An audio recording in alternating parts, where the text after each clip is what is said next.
சுவாமியே சரணமையப்பா.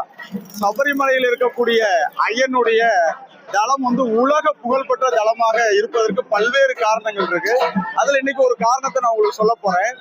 அதாவது சமூக ஒற்றுமை, மத நல்லிணக்கம், சமுதாய ஒற்றுமை விளக்கக்கூடிய ஒரு தலம் இந்த சபரிமலை ஐயன் தலம். ஏன் அப்படின்னா, இப்ப நம்ம நிக்கக்கூடிய இடம் பாத்தீங்கன்னா எரிமலை.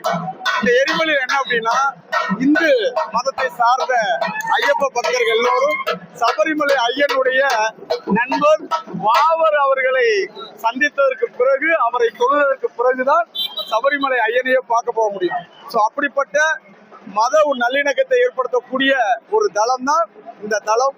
சோ எல்லோரும் சபரிமலை ஐயனை பாருங்க. சுவாமியே சரணமையப்பா. எரிமலையில என்ன செய்வாங்க அப்படின்னா, முதலில் ஐயப்ப பக்தர்கள் முதல் ஐயனுடைய மாலை சுமந்து வரக்கூடியவர்கள் பேட்டை துள்ளி ஆடுவாங்க. அந்த பேட்டை துள்ளி ஆடுறதுக்கு முன்னாடி அவருடைய நண்பர் வாவரை கும்பிட்டதுக்கு பிறகுதான் ஐயனை பார்க்க முடியும். அப்படிப்பட்ட சமூக நல்லிணக்கம், மத ஒற்றுமையை ஏற்படுத்தக்கூடிய ஒரு தலம் இது. எரிமலை பேட்டை துள்ளி ஆடலாமா? சரணமையப்பா.